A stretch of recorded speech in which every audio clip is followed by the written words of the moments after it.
Today we're going to learn about electric flux and how electric flux relates to positive, negative, and zero net charges inside of a closed surface. So you may be wondering, why is this important? Well, electric flux is what drives the modern world. For example, wind generators use electric flux to deliver electricity to our homes. Alternators in gasoline-powered cars recharge their batteries by using electric flux. Tuning into your favorite radio station requires the change of electromagnetic flux in the radio's components. Electric flux is used everywhere in the world around us, and it is an important part of everyday life. So then you're now wondering, what is electric flux? Well, we could define electric flux as the amount of electric field passing through a surface of area A, and it's proportional to the number of field lines crossing that surface. Well, let's illustrate an electric field. Let's say we have an electric field that looks like this. Based off of the way I drew this electric field, you could tell that this electric field is getting weaker as we go from the left to the right. So there's the electric field. Let's now draw some type of area, a surface through which these electric field lines will be passing through.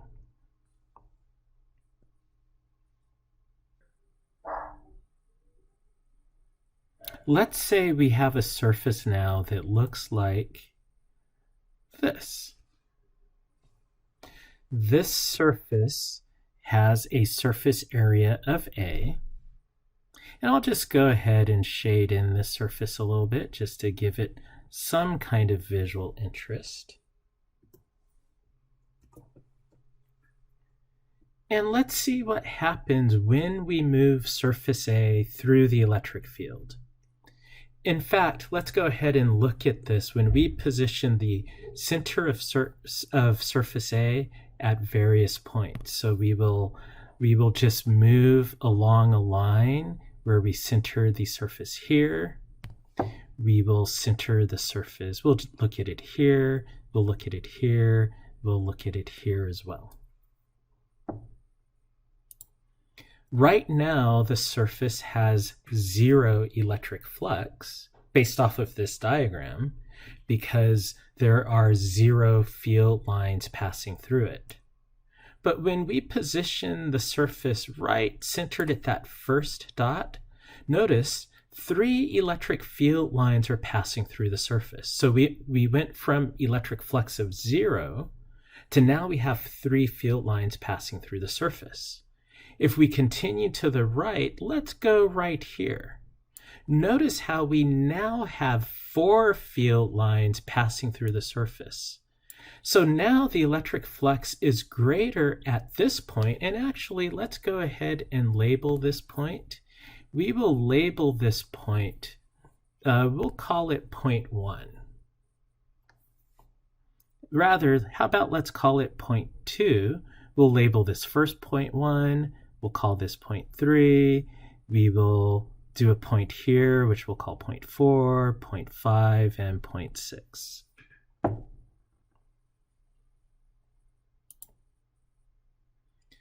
So in comparing, and actually let's call point 0 out here where we started.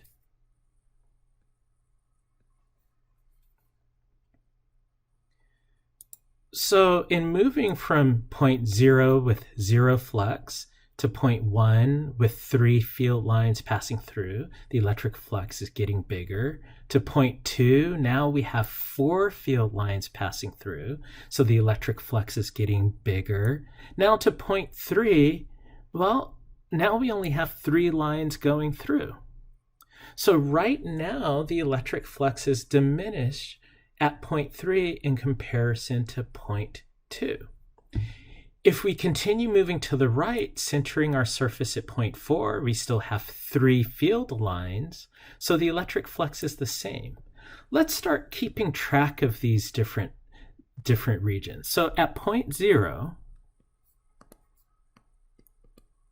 the electric flux at point 0 was equal to 0. 0 field lines. At point 1, the electric flux is proportional to 3 field lines.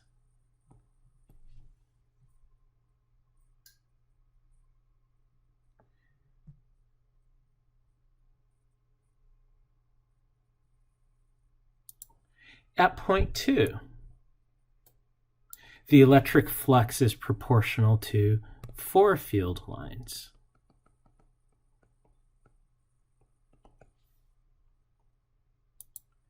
At point 3, the electric flux is proportional to 3 field lines. So notice the electric flux, the proportionality goes down. Now, if we continue moving out, if we go to point 4, the electric flux is proportional to 3 field lines. Going to point 5, the electric flux, it just misses that 3rd field line, so we're going to say that the electric flux is proportional to 2 field lines at point 5. And then at point 6, the electric flux is proportional to 2 field lines. Okay, so I think we have a pretty good sense now of what electric flux is proportional to. At least in terms of electric field lines, we know that it's proportional to the number of field lines passing through a region of space. And remember, the number of field lines, the field line density of an electric field through a region in space is also an indication of the relative strength of that electric field. Each of the following figures show an opaque box surrounding a region of space. We can't see what's in the box, but there's an electric field vector coming out of each face of the box. Can you figure out what's in each box? Well, let's look at these. I'm going to draw my own boxes and we can talk about them. So let's take 3 identical boxes. Here is going to be our general box. And let's look at this box and let's say we are able to measure the number of electric fields passing through each surface of this box. And let's say we measure an electric field coming through the top surface. Let's say there's an electric field going through the surface on the right, leaving the bottom surface, leaving the surface on the left, leaving the surface behind us, which you can't see, and then let's say there's another electric field vector passing through the surface towards us. Based off of this, if we were to measure the electric field in the region of space surrounding this box, and if we saw that there are these, how many is that? 6 field lines passing through this surface and leaving the surface, what do you think we could say about the type of charge inside? Do we think it's a positive charge, a negative charge, or a neutral charge? Because remember, the source of electric fields are charges in space. So what do you think? Positive charge, negative charge, or neutral charge? Well, if you said a positive charge, you'd be absolutely right. Because remember, An isolated positive charge is a source of electric field.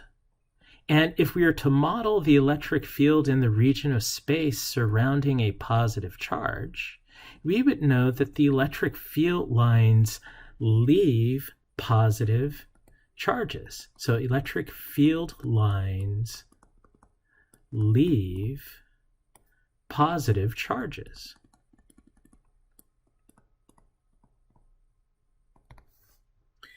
Since there's just field lines leaving the box, we know what's inside must be at least one positive charge inside because the electric field vectors are leaving that box.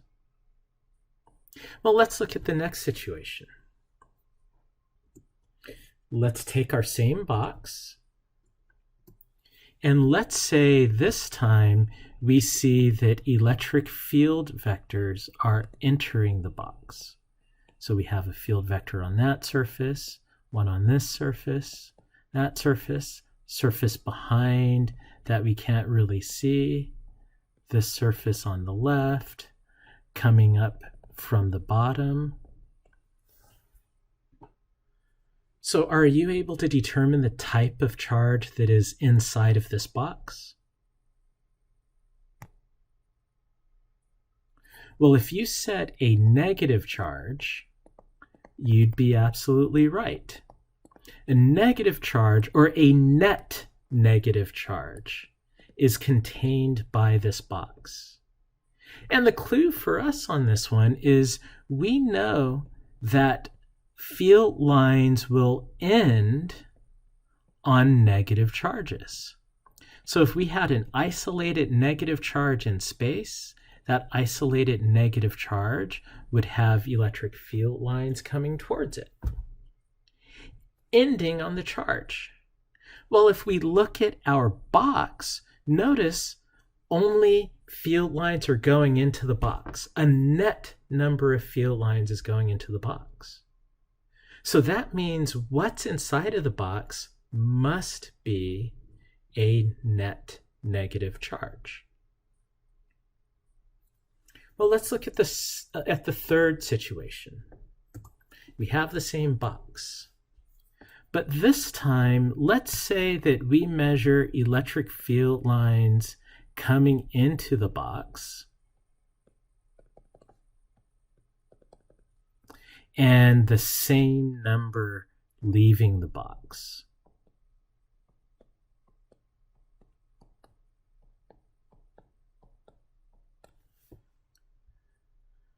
What type of charge do you think is contained inside this box?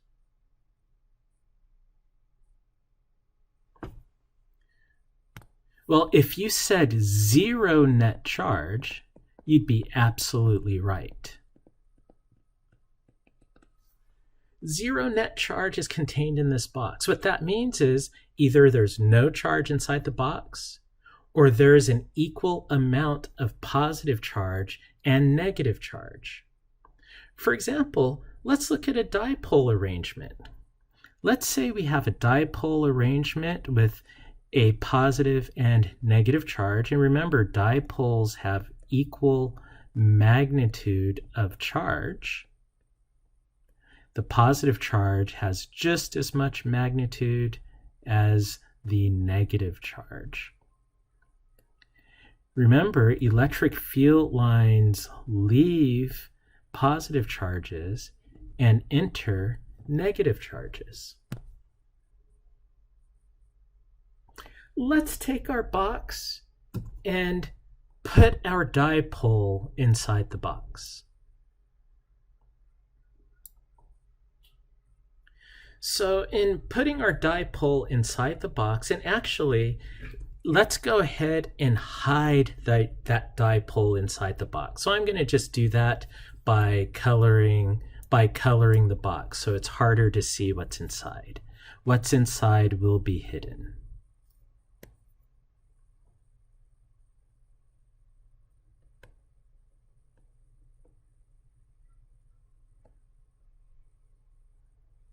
So now we can't see what's inside the box, so we don't know what's inside. Well, we do. You saw me put a positive charge inside the box and a negative charge inside the box. So you know that inside the box is 0 net charge. But let's go ahead and count the number of field lines leaving the box. So I see a field vector right here leaving the box. I see we have another field vector here leaving the box, another one here leaving the box. So notice, and I'll just draw the electric field vector at that point. So we have an electric field at that point leaving the box, tangent to the field line. At this point, leaving the box, tangent to the field line. And at this point, leaving the box, tangent to the field line. Now let's look at the number of field lines entering the box. So I see we have an electric field entering the box here at this point.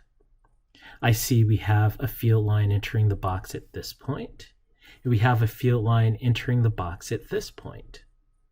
So we have 3 field lines leaving the box,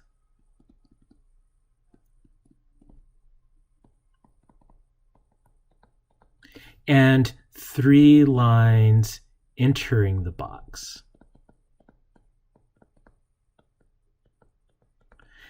Since electric flux is directly proportional to the number of field lines, the number of field lines that leave the box, we'll call those positive flux. They contribute to flux in a positive way. So the number of field lines that leave the box minus the number of field lines that enter the box give you the net flux. And in this case, the net flux is 0. So looking and being able to measure the number of field lines leaving these boxes or entering the boxes gives us a way of determining what type of charge is enclosed by that box. One thing to notice about each of these examples is our boxes completely enclosed a region of space.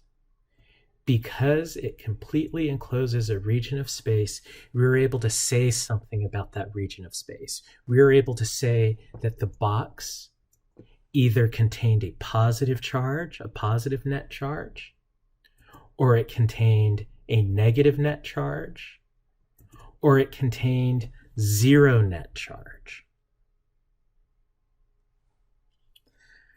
So to summarize, electric flux can reveal the presence and type of net charge inside a closed surface. And we're going to define a closed surface as just a region of space surrounded by a surface, such that the space is divided into a distinct inside and outside region.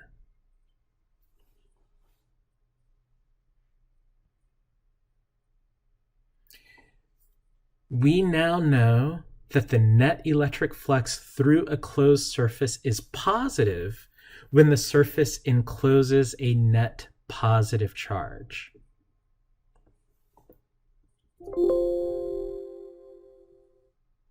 The net electric flux through a closed surface is negative when that surface encloses a net negative charge.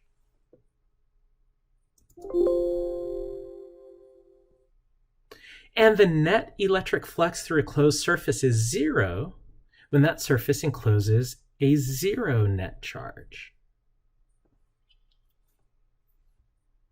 So here's another question for you. Let's take our same box. And now let's look at this situation.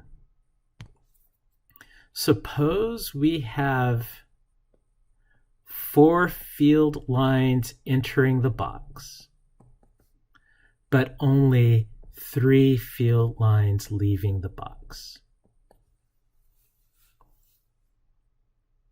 does that box contain a charge? And if it does, can you identify the type of charge contained in the box?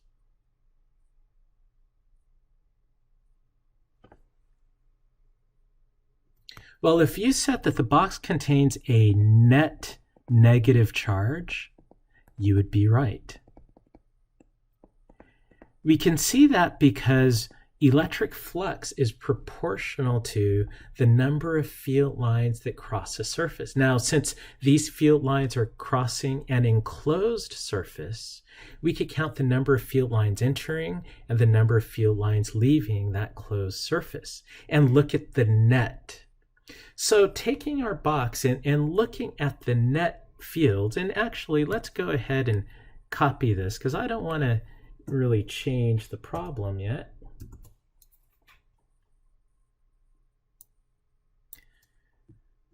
Let's look at this. So for every field line that enters the box, let's see if we could find one that leaves the box.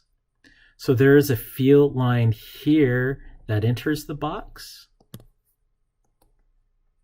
Well, there's a field line here that leaves the box. So those two negate each other. There's a field line here that enters the box. There's one here that leaves the box. Those field lines negate each other. There's a field here that enters the box. There's one here that leaves the box. Those negate each other. So notice there is still one field line entering the box. That means there is a net negative charge inside that box. Now, that net negative charge is a relatively weak charge when you compare it to this negative charge here, which has 6 field lines. Let me count. 1, 2, 3, 4, 5, 6. 6 field lines are entering this box. This situation has probably around 6 times the charge, at least more charge, more negative charge inside the box in the previous diagram that I just showed in comparison to this one. So this is a net negative charge, but it's a relatively low amount of charge in comparison to this situation here.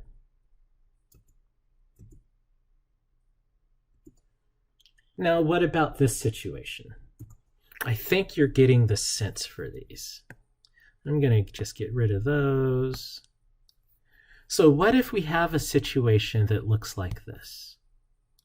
We have 2 field lines entering, 1 field line leaving, 3 field lines leaving, 4 field lines entering. And we will say from the bottom surface, we will say 2 field lines leaving. Does this surface contain, or does this enclosed surface contain a positive charge, a negative charge, or a 0 net charge? Well, again, let's count the number of field lines leaving and the number of field lines entering. So the number of field lines leaving, we have, let's see, this one is leaving, 2, that's leaving, that's leaving, that's leaving, that's leaving, that's leaving. So we have 1, 2, 3, 4, 5, 6 field lines are leaving the box. So we have 6 lines leaving. And let's count the number of lines entering the box. We have 1, 2, 3, 4, 5. So 5 field lines entering the box. Remember, we'll say positive, it will be associated for field lines leaving. Negative will be associated for field lines entering. So in this situation, the net flux is proportional to one field line. And since that is a positive number, we have a positive flux. And if we have a positive flux in an enclosed region of space. Now remember, enclosed means that region of space is closed. It's a complete volume, distinct, where there's a distinct inside and outside region. If our flux through an enclosed surface is greater than 0, then that indicates the presence of a net positive charge.